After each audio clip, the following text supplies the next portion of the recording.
The transport ship Meridian's Hope died with a shudder that Kai Thorne felt in his bones. One moment he was reviewing mineral surveys in the cargo bay. The next he was watching sparks cascade from the engine housing as every system alarm screamed, in harmony. The electromagnetic storm had come from nowhere, a roiling wall of charged particles that turned the moon Solendra's upper atmosphere into a maze of deadly currents. "Mayday, Mayday," he transmitted into static. "This is cargo transport. Meridian's Hope declaring emergency. Engine failure, losing altitude over Solendra's northern continent." No response. The storm was jamming everything. Kai strapped himself into the emergency pod as the ship bucked and rolled, its hull groaning under stress it was never meant to endure.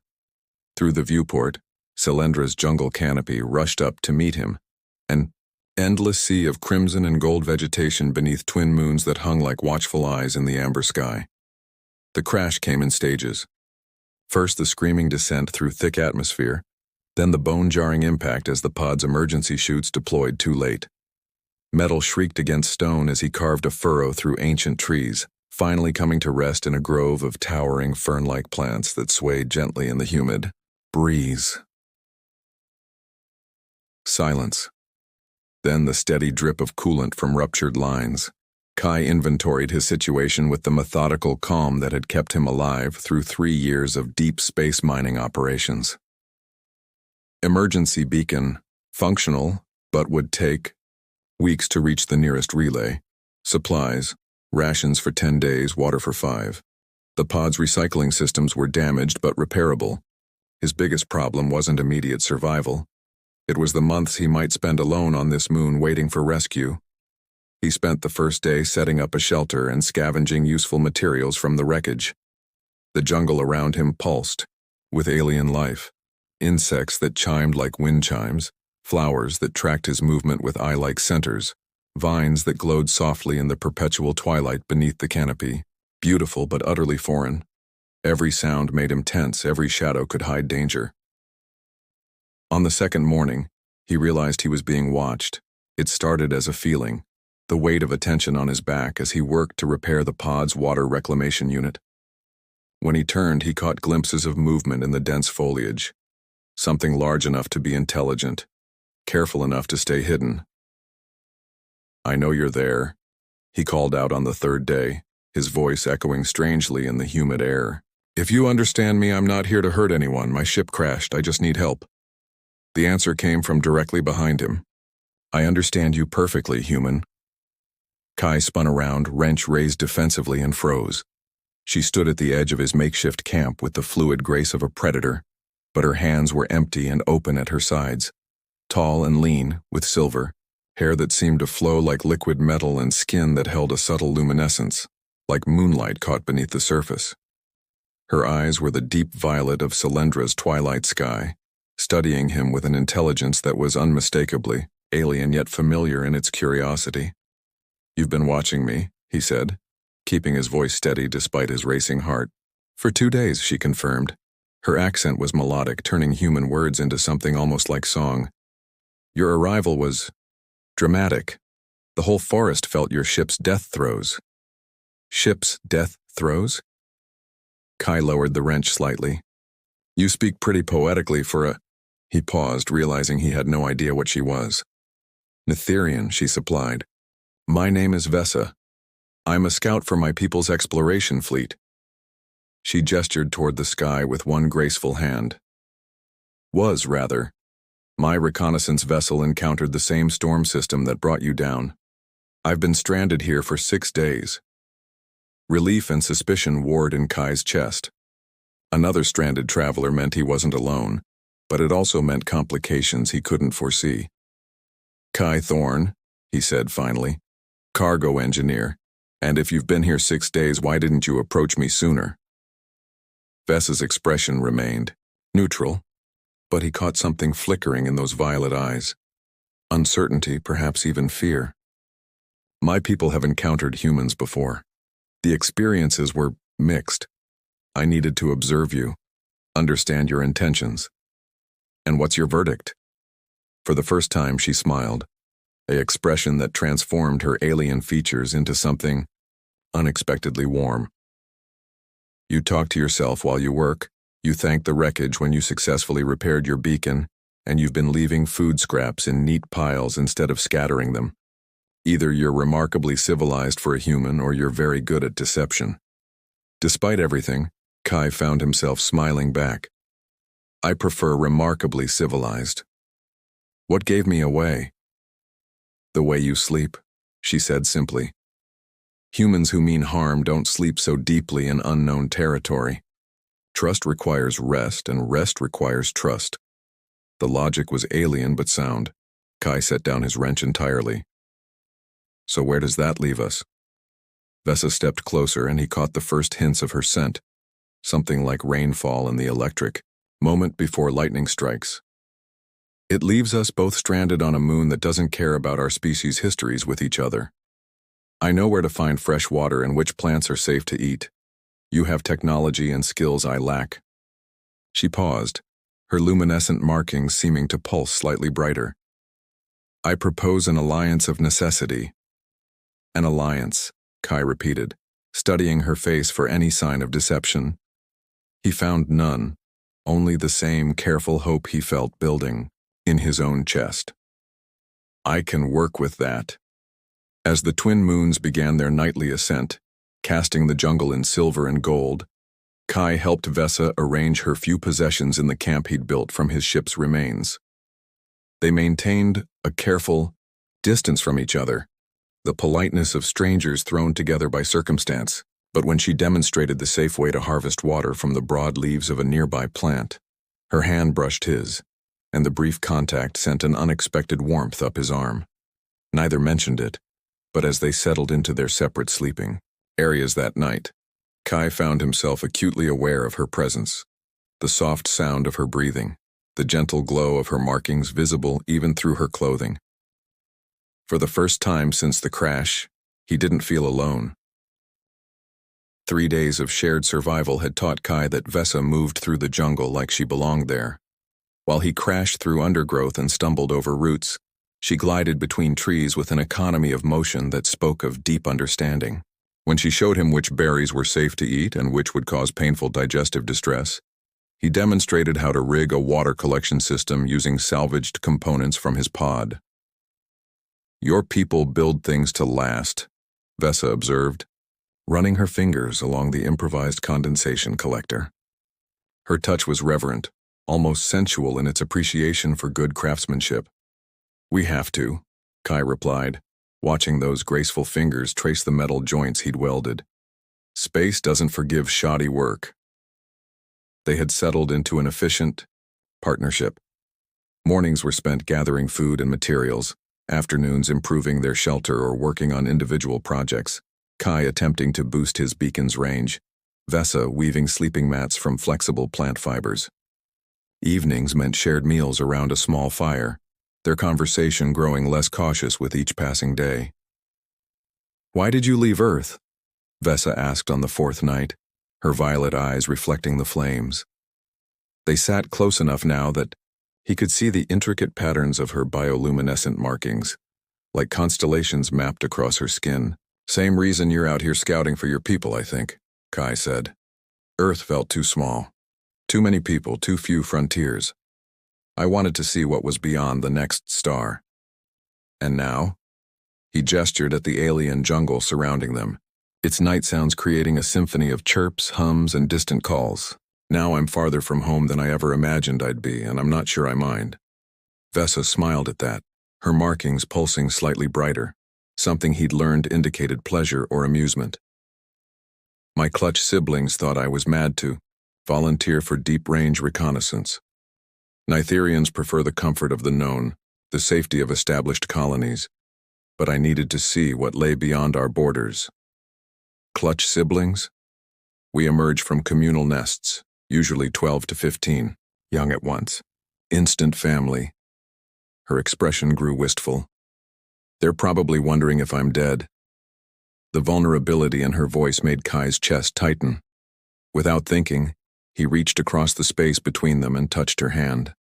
Her skin was warm, softer than it looked, with a subtle electric tingle that might have been her natural bioelectricity, or simply the effect she had on him. Hey, he said gently. We're going to get out of this, both of us. She turned her hand palm up, intertwining their fingers. The gesture felt more intimate than it should have, crossing some invisible line they'd been carefully maintaining. How can you be so certain? Because I'm too stubborn to die on an alien moon and you're too smart to let me drag you down with me. Vesa laughed, a sound like silver bells that made something flutter in Kai's stomach. She didn't pull her hand away. The next morning brought their first real crisis. Kai woke to find Vesa sitting by the dead fire, cradling her left arm against her chest. A jagged cut ran from her wrist to her elbow, already showing signs of infection. The edges were red and swollen with an angry purple discoloration that looked wrong, even accounting for her alien physiology. What happened? He asked, immediately switching to crisis mode. Cutting blade slipped while I was harvesting bark for cordage, she said through gritted teeth. It's worse than it looks. But Kai could see it wasn't. It was exactly as bad as it looked, possibly worse. We need to clean this properly. Do you have any natural antiseptics in that botanical knowledge of yours? Working together, they located several plants with antimicrobial properties. Kai used his engineering precision to create proper bandages from his emergency medical kit and plant fibers, while Vesa guided him through the preparation of a poultice that smelled sharp and clean. This is going to hurt, he warned as he began cleaning the wound. Just do it, she said, then surprised him by reaching for his free hand with her good one. Don't let go. He didn't. As he worked, she squeezed his fingers with a strength that spoke of real pain, but never once complained. Her trust humbled him, this proud, graceful being allowing him to tend to her when she was vulnerable. There, he said finally, securing the last bandage. Should heal clean if we keep it dry and change the dressing daily. Vesa flexed her fingers experimentally, wincing slightly. Thank you, my people don't often accept help so readily. Neither do mine, Kai admitted. But we're not exactly representing our people right now, are we? That night, a storm rolled in with the violence that seemed typical of Solendra's weather. Their shelter, adequate for normal conditions, became a barely contained chaos of wind and driving rain. They huddled together in the center, backs pressed against each other for warmth as the temperature dropped dramatically. So much for keeping your bandage dry, Kai muttered, as water found its way through their defenses. It's not the bandage I'm worried about, Vesa replied, and he realized she was shivering. Whether from cold or fever, he couldn't tell. Without hesitation, he shifted to face her, pulling her against his chest and wrapping his arms around her. She stiffened for a moment, then relaxed into his warmth with a soft sigh that he felt more than heard. Body heat, he explained, though they both knew it was more than that. Of course, she murmured against his shoulder, her breath warm on his neck. They stayed like that until dawn. Not sleeping, but not exactly awake either, existing in a space between friendship and something deeper. When morning came and the storm passed, neither of them mentioned how perfectly she fit against him, or how his hands had found their way into her silver hair sometime during the night. But as they worked to repair their storm-damaged shelter, Kai caught himself watching the graceful curve of her neck, the way her markings pulsed when she concentrated, and when Vesa handed him tools, her fingers lingered against his longer than strictly necessary. The careful distance they'd maintained was eroding, replaced by something warmer and infinitely more dangerous to their peace of mind. By their 7th day together, their improvised water collection system was failing. The recent storm had damaged the condensation apparatus beyond Kai's ability to repair with available materials, and their emergency supplies were nearly exhausted. Vesa suggested following the sound of running water she'd noticed deeper in the jungle, a risk but one they had to take. Stay close, she said as they pushed through increasingly dense vegetation. The sounds here, they confuse direction. It's easy to become lost. Kai followed her luminescent form through the maze of crimson ferns and golden vines, trusting her enhanced senses to guide them.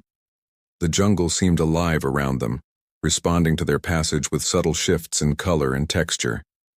Flowers, turned to track their movement, and the very air shimmered with microscopic organisms that created aurora-like displays in the filtered light of the twin moons. The sound of falling water grew stronger as they climbed a series of natural stone terraces. Then, without warning, they emerged into a hidden paradise that took Kai's breath away. The lagoon stretched before them like a jewel set in living emerald, fed by a crystalline waterfall that cascaded down moss-covered rocks. The water glowed, with the same bioluminescence that marked Vessa's skin. Above, the twin moons hung perfectly aligned, their reflection creating twin pillars of silver light that danced on the gently moving surface. "It's incredible," Kai breathed. "I've never seen anything like it," Vessa agreed, her voice filled with wonder. "The water. It's warm. Fed by thermal springs, perhaps." They filled their containers in reverent silence, both aware they'd discovered something sacred. As Vessa knelt by the water's edge to test its purity, her hand dipped below the surface and came up glowing, droplets of light falling from her fingers like liquid stars. "I'm going to gather some of the moss from the waterfall," Kai said. "Might be useful for filtration." He made his way around the lagoon's edge, giving Vessa privacy as she continued her tests. The sound of the waterfall masked his footsteps, and he was halfway around the pool before he heard the gentle splash of someone entering the water. Kai turned, and his world shifted on its axis. Vessa stood waist-deep in the glowing lagoon, her silver hair loose and flowing around her shoulders. Like liquid moonlight, she had removed her clothing, and her natural luminescence seemed to respond to the water's own glow, creating patterns of light that pulsed and shifted across her skin like living artwork. She was achingly beautiful, alien and familiar at once, and Kai felt his breath catch in his throat. He should leave. He should turn around and give her privacy. Instead, he found himself frozen, captivated by the sight of her moving through the water with the same fluid grace she brought to everything else. When she noticed him watching, he expected embarrassment, anger, demands that he leave. Instead, Vessa smiled. "You're not from here," she said softly, her voice carrying clearly across the water. "But neither am I. Stay a moment." Kai's mouth went dry. I didn't mean to intrude. Didn't you?" There was gentle teasing in her voice and something else. Invitation, perhaps. She moved closer to the edge where he stood, water droplets catching the moonlight on her skin. "Unless you're afraid of me, human." The challenge in her words sparked something primal in his chest. Fear was the last thing he felt looking at her. "I'm not afraid," he said, his voice rougher than he intended. "Then why are you still dressed?" The question hung between them like a dare. Kai's hands moved to the fastenings of his shirt without conscious direction, his eyes never leaving hers. When he hesitated, Vessa's luminescent markings pulsed brighter, and he realized they were reacting to her emotional state. Desire, he thought, and the recognition sent heat flooding through his veins. He stripped quickly, efficiently, and stepped into the warm water. It felt like silk against his skin, tingling with whatever energy made it glow. Vessa watched his approach with eyes that seemed to hold the depth of the night sky, her expression open and inviting yet somehow vulnerable. "I've been alone for so long," she said when he was close enough to touch. "Even before I was stranded, here, my people, we connect deeply, but rarely. Most of my life has been spent in isolation." "Mine too," Kai admitted. He reached out slowly, giving her time to pull away, and touched her face. Her skin was impossibly soft, warm and alive under his fingers. "I never expected to find someone like you, especially not here." "Someone like me? Someone who makes me feel less alone in the universe." Vessa's markings flared brighter at his words, and she leaned into his touch. "Your species fascinates me," she said.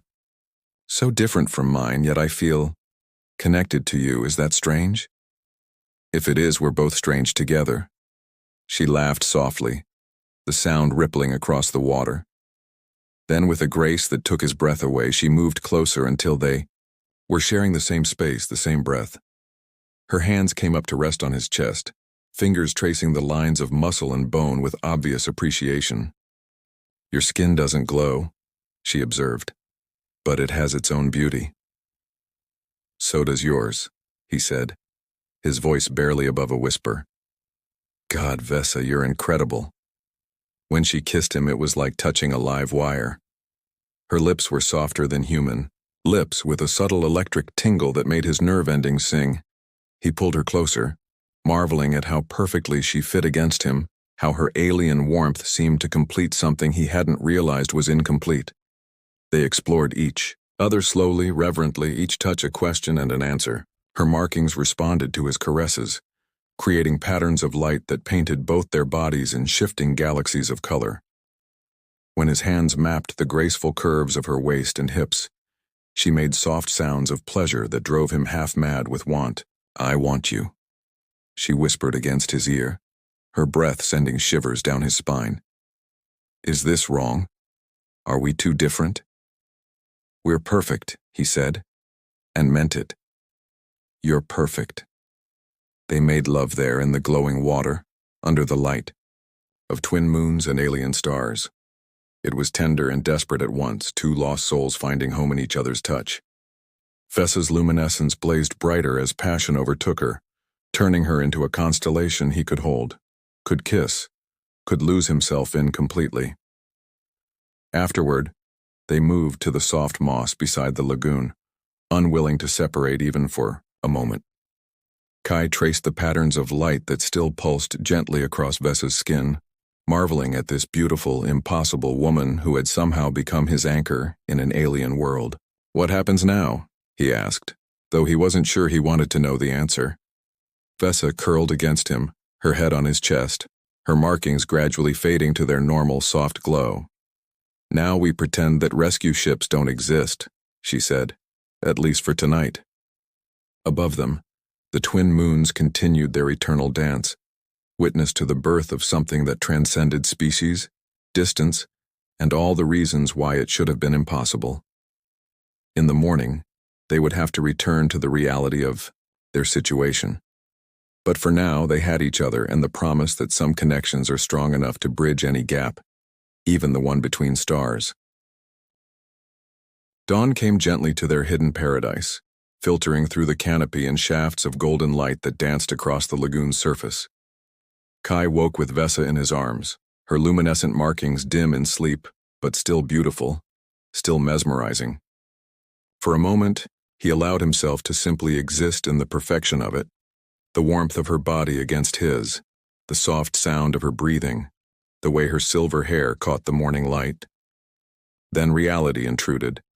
They were still stranded, they still needed to survive, and now they had to navigate whatever this was between them. Vesa stirred as if sensing his thoughts, her violet eyes opening to meet his. For a heartbeat, uncertainty flickered across her features, then she smiled, and the last of his concerns melted away. "No regrets?" she asked softly.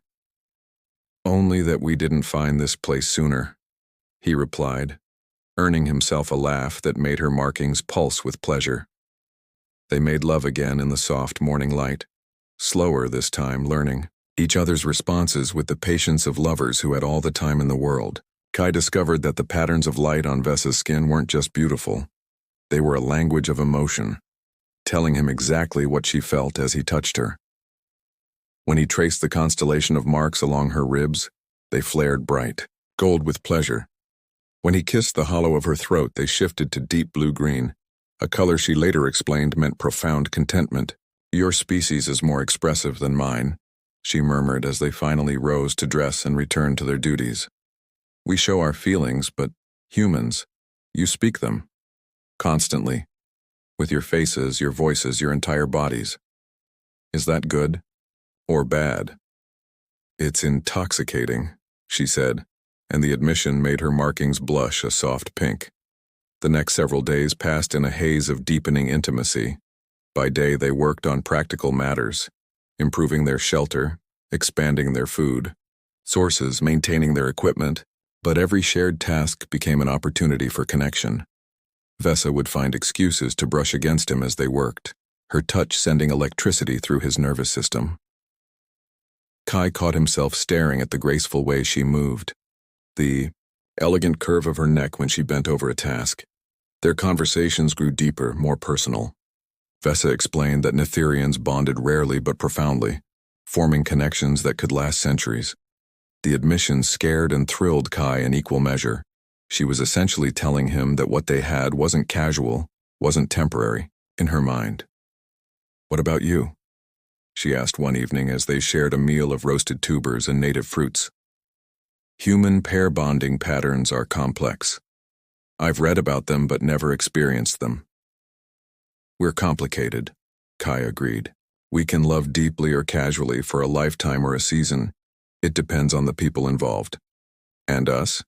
The question hung between them, loaded with implications. Kai set down his food and reached for her hand, intertwining their fingers in a gesture that had become natural over the past few days. "I don't know what this is," he said honestly. "I've never felt anything like it. You're not just beautiful, Vesa, you make me want to be better than I am. You make me feel like I'm exactly where I'm supposed to be, even stranded. On an alien moon." Her markings blazed bright with emotion. "My people have a word. Thessal. It means the one who completes the constellation. We believe that some souls are born incomplete, waiting for another to make them whole. And you think I think I've been incomplete my entire life and never realized it until now." The conversation was interrupted by their discovery of ruins near the lagoon. Ancient stone structures nearly reclaimed by the jungle, covered in symbols that seemed to shift and change in the shifting light. Working together to clear away centuries of growth, they uncovered evidence of a civilization that had once thrived on Selendra. "Look at this," Vesa said, running her fingers over a carved relief. "Two different species, I think. See the anatomical differences? But they're clearly working together, building something." Kai studied the carvings. A partnership between different worlds. Maybe that's what this moon was, a meeting place. A place where differences became strengths. They spent hours exploring the ruins, finding more evidence of interspecies cooperation. The ancient builders had combined technologies, architectural styles, even artistic traditions to create something neither could have achieved alone. It felt like a sign, a blessing on their own unlikely partnership. That night they made love among the ruins, surrounded by the ghost of a civilization that had proved different species could find harmony. Vesa's bioluminescence painted the ancient stones in shifting patterns of color, and Kai felt like they were continuing a tradition that stretched back thousands of years. But paradise, even alien paradise, couldn't last forever. On their 11th day together, Vesa's emergency beacon finally received a response. The transmission was brief, mostly static, but the underlying message was clear. A Netherian rescue ship was en route, estimated arrival in 3 days. That's wonderful," Kai said, trying to inject enthusiasm into his voice. "You'll be able to go home?" Vesa stared at the communication device, her markings dim and troubled. "Yes. Home." Neither of them mentioned that Kai's beacon remained silent, or that human rescue could still be weeks away. Neither of them talked about what would happen when the Netherian ship arrived and found a human sharing their scouts' camp. Instead, they threw themselves into each other with desperate intensity. They made love by the waterfall on the soft moss of the forest floor, in the ruins of the ancient civilization that had proved love could transcend species. Each touch felt like a goodbye, each kiss like they were trying to memorize each other's souls. "I don't want to leave you," Vesa whispered on their last night before rescue, her body pressed against his as they lay beneath the stars.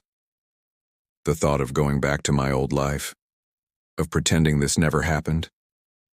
"Hey," Kai said, turning to face her. "Whatever happens, this is real. What we have is real. That doesn't disappear just because circumstances change." But even as he said it, he felt the weight of impending separation settling over them like a shroud. Tomorrow, everything would change. Tonight, they had each other. and they held on like their lives depended on it.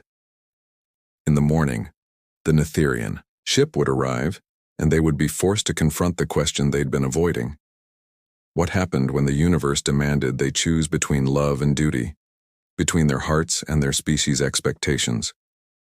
For now, they existed, in the space between heartbeats, between one breath and the next, where anything was possible and love was the only law that mattered.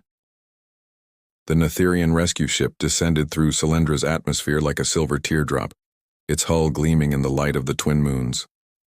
Kai watched it settle into the clearing near their camp with a mixture of relief and dread that sat like stone in his stomach. Beside him, Vesa stood rigid with tension, her markings flickering through rapid color changes that spoke of deep emotional turmoil. "Remember," she said quietly, "my people can be suspicious of outsiders. Let me handle the initial contact." The ship's boarding ramp extended with a soft hiss and a figure emerged, tall, elegant, with the same silver hair and luminescent markings as Vesa. But where her patterns were warm and inviting, his were cold, sharp-edged. His violet eyes swept the camp, taking in the obviously human-made modifications, and settled on Kai with undisguised hostility.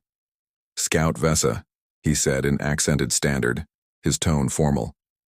"I am Commander Theiss of the exploration vessel Stellar, Harmony. Your distress signal was received 12 days ago. We apologize for the delay." "Commander," Vesa replied, inclining her head respectfully. "I'm grateful for the rescue. This is Kai Thorne, a human engineer who was also stranded here. We've been working together for survival." Theiss's markings shifted to a pattern Kai didn't recognize but which made Vesa step slightly closer to him, a protective gesture that didn't go unnoticed. "Working together," Theiss repeated, his gaze flicking between them. "How fortunate. And this human's rescue vessel?" "Still en route," Kai said evenly. "My beacon is functional, but human ships don't travel as efficiently as yours." Indeed, Theiss's expression made it clear what he thought of human engineering. "Scout Vesa, gather your equipment. We depart within the hour." "Actually," Vesa said, her voice carrying a new note of authority, "I need to discuss something with you first. Privately." She led Theiss a short distance away, and Kai watched them converse in rapid Netherian, their markings flashing in patterns that looked like an argument. When they returned, Theiss's expression had shifted from cold disapproval to something approaching shock. "This is highly irregular," he said to Vesa. "The Council will need to review." "The Council gave me autonomy to pursue opportunities that advance our people's interests," Vesa interrupted. "This qualifies." "What's going on?" Kai asked, though part of him already knew. Vesa turned to him, her markings blazing with determination. "I've requested permission to remain on Solendra as part of an extended research mission. The ruins we discovered, the evidence of successful interspecies cooperation. It's exactly the kind of data the Council needs for their expansion protocols." "And me?" "That depends," she said softly. "My people are establishing a permanent research station here. The Council has been debating inviting human xenologists to participate. Your presence could provide the justification they need." Kai felt the world shift around him. "You're asking me to abandon my cargo run, my contracts, my entire life plan?" "I'm asking you to choose what you want your life to be," Vesa replied. "Not what you planned, but what you want."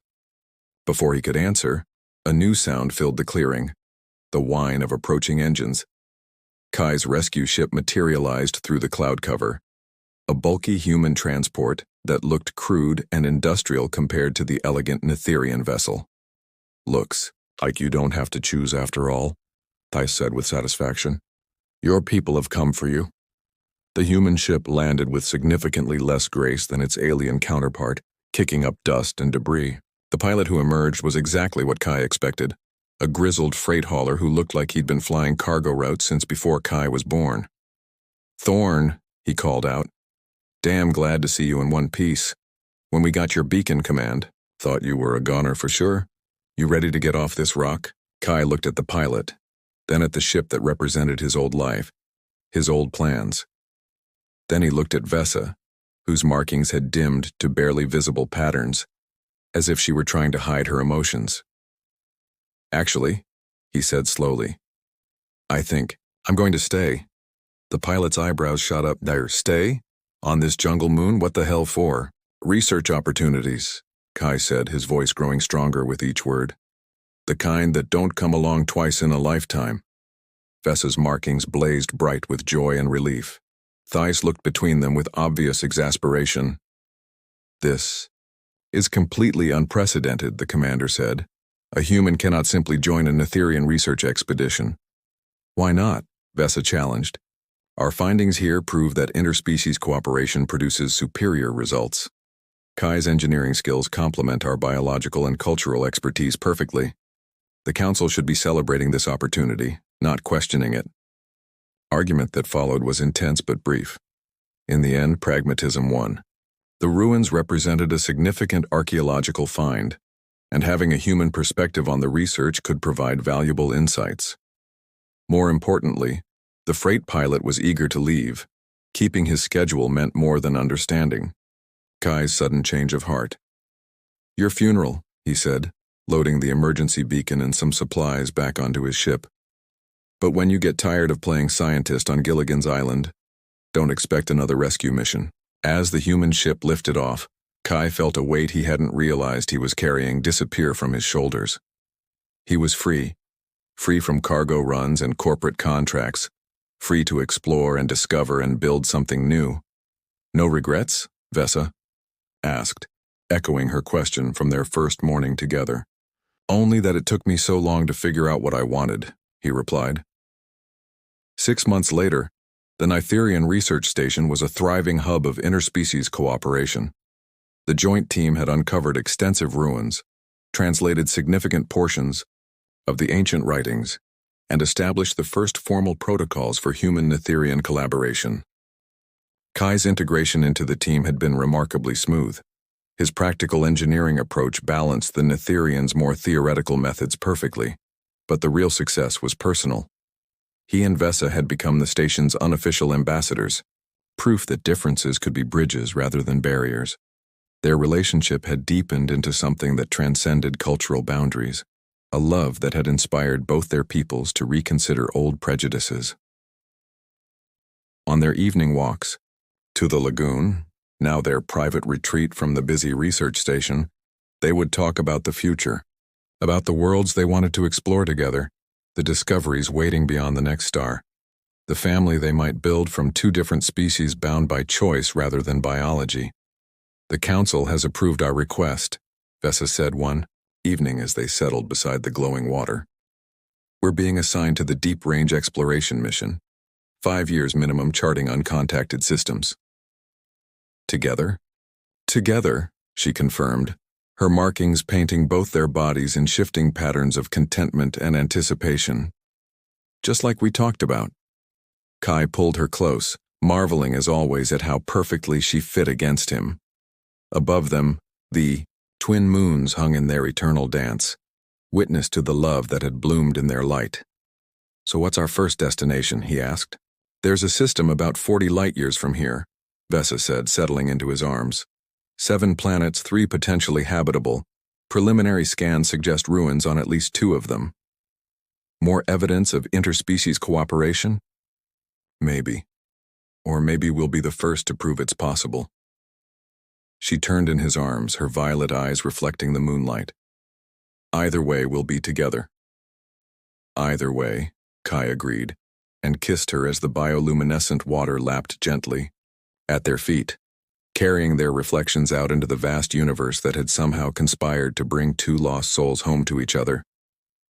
In the end, love had been the greatest discovery of all, not just between 2 individuals, but as a bridge between worlds, a force that could unite species and create something greater than the sum of its parts. They had found their constellation, their home among the stars, and they would carry it with them wherever the universe took them next.